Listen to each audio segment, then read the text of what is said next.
Fail Forward Fast, Rethinking Failure as Fuel. Episode 26. Has this ever happened to you? Right after something goes wrong, your stomach drops, your shoulders tense. You can almost hear your brain whisper, "Well, that's it, you messed it up." Maybe it was a job interview where your mind went completely blank, or a pitch where you stumbled over your words, or a creative project that got 3 likes, 2 of them from your friends. We all have that moment, the microsecond where failure feels final, like a verdict on who we are and what we're capable of. Welcome back to Pivot Era Podcast, a quiet space for Gen Z professionals and reflective adults who are figuring out work, identity, and what it means to grow in public. Today we're talking about rethinking failure as fuel, not in the hustle culture, sleep is for the weak way, but in a gentler, more honest way. The kind where failure isn't your enemy. It's your data, a small story, the email that didn't land. Picture this. You've been working on a cold email for days. You're hoping it opens a door, maybe a career pivot, a mentorship, a collaboration. You obsess over the wording. You tweak it with AI, refine it, rewrite it. You read it out loud, you edit again. Finally, you hit send. Your heart does that weird fluttery thing. And then, silence. Hours, days. You refresh your inbox. Nothing. Your brain starts telling stories. They probably thought it was cringe. I'm not impressive enough. Why did I even try? Have you been there? In that quiet, painful space where effort meets nothing. Here's the thing no one really says. Most people's big breaks are built on a pile of unseen, unanswered attempts. The ignored emails, the awkward first drafts, the interviews they didn't get, the ideas that never left the Notes app. You don't see those chapters on LinkedIn. You just see the highlight. So grateful to share I'm starting a new role. But between send and success lived a lot of small, unglamorous failures. So this is why we are rethinking what failure actually is. I'm suggesting let's slow this down. When something doesn't work out, your brain often makes it about identity. I failed becomes, I am a failure. That's a huge jump. What if instead we treated failure as feedback from the future and not a final grade, just a tiny piece of information about what doesn't work yet? In the world of tech and AI and creativity, people talk about iterations. You try something, it doesn't fully work. You adjust, you run it again. The model learns, the system improves. Humans actually aren't that different.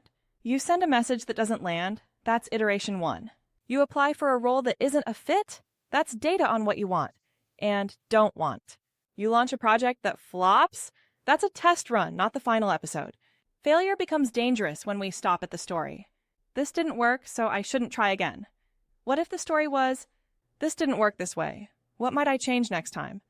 Here's a gentle framework you can hold on to, especially if you're an overthinker or a recovering perfectionist. I call it the fail forward loop. 1. Try small. Don't wait for the perfect plan. Take a small action that's safe to fail at, a DM, a prototype, a post, a coffee chat. 2. Name the feeling. When it doesn't go as expected, pause. I feel embarrassed. Maybe say out loud, what a bummer. A technical term, of course. I feel disappointed. I feel rejected. Naming the feeling stops it from quietly controlling you. 3. Extract one learning. Ask, what did this teach me? Not 10 things, just one.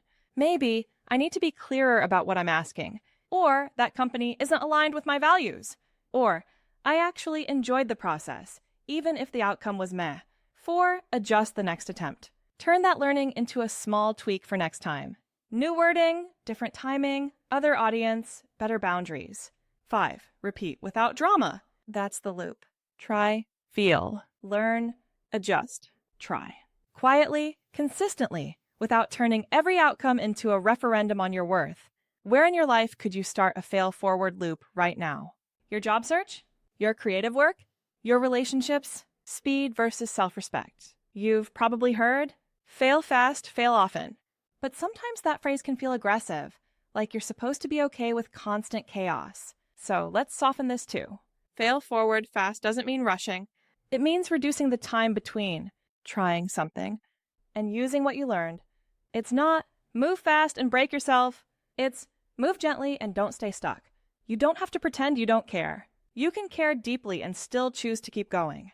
So ask yourself, how long do I usually stay in self-blame before I move to self-reflection? Could I shorten that by even 10%? Maybe instead of spiraling for a week after something goes wrong, you give yourself one evening to feel everything.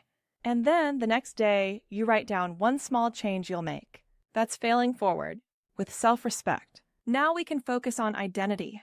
Who are you becoming through this? Underneath all of this, there's a bigger question. Who is the version of you that can handle failure with softness? Not the you that never fails. The you that sends the email again, applies again, shares the art again, has those hard conversations again. Can you picture that? What's their posture like? How do they talk to themselves when something doesn't land? What habits do they have that you could borrow today? Maybe this person. Journals after big moments instead of just ruminating. Ask friends for feedback, not just validation. Track attempts, not just wins. Celebrate themselves for trying, not just for succeeding. Identity isn't something that arrives all at once. It's built in tiny, ordinary moments where you choose, will I close off here or stay open? If you're navigating a career pivot, a new role, or one of those blurry in-between seasons, you're going to bump into failure a lot. That doesn't mean you're off track. It often means you're closer to the edge of your growth than you've ever been. So here's a simple, realistic invitation for this week. 1. Pick one area where you're scared to fail. Something small but meaningful. Sending a message, posting a project, asking a question in a meeting.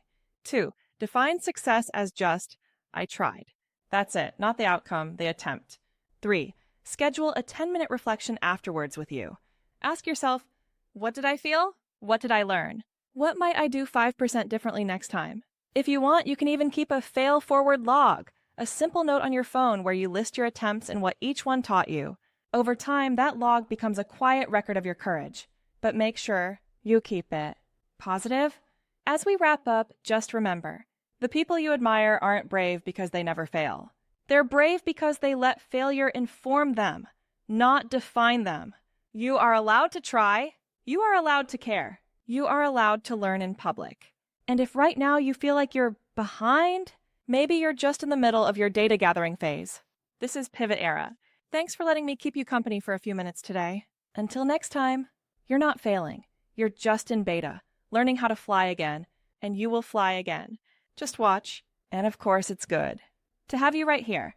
This is an AI voice-powered podcast shared by humans who simply want to connect across generations and normalize the art of starting again. New episodes drop every Wednesday and Sunday. Share it with someone who's navigating their own pivot or who needs to hear that beginnings aren't failures. They're growth.